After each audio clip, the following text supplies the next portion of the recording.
नमस्कार। कथा ओडिशा एआई रो एही स्वतंत्र अध्याय को आपनकु स्वागत।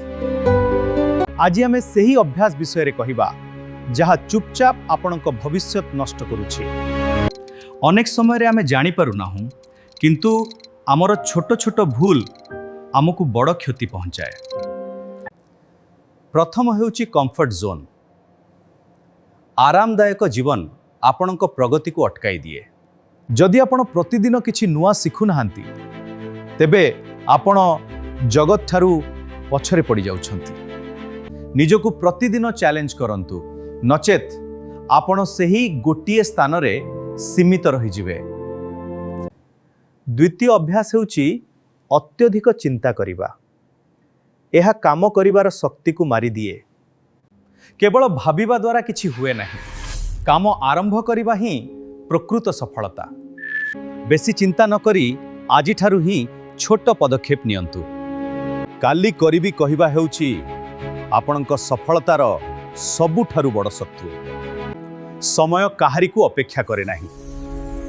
आजिर काम को आजि ही शेष करंतु। मने रखंतु, शेष मुहूर्त पर्यंत काम को बाकी रखिबा केवल चाप पढ़ाई थाए।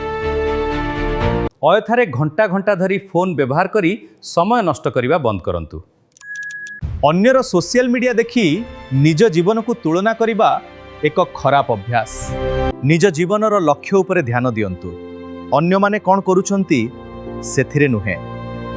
नकारात्मक बंधु मानक ठारू दूरे रुहंतु। सेमाने आपणक स्वप्न को मारी दियंती। सबु बेले सकारात्मक चिंताधारा रखुथिबा लोकंक गहन रे रहिबाकू चेष्टा करंतु। आपण केउ मानक सह अधिक समय बिताउछंती ताहा आपणक भविष्यत स्थिर करे। Well, environment matters.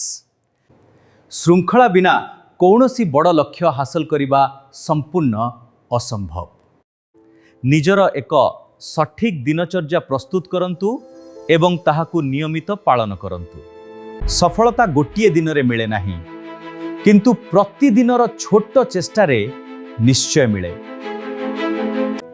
एही खराब अभ्यास गुडी को चिन्हट करंतु एवं आज ही से गुडी को त्याग करंतु। निजको प्रतिदिन उन्नत करिबा पई चेष्टा जारी रखंतु। आपणक भविष्यत आपणक हातरे। कथा ओडिशा एआई सह जोड़ी होई रुहंतु। पुणी देखा हेबो एक नुआ विषय सहित। धन्यवाद। आपणक दिन शुभमय हेउ। जय जगन्नाथ।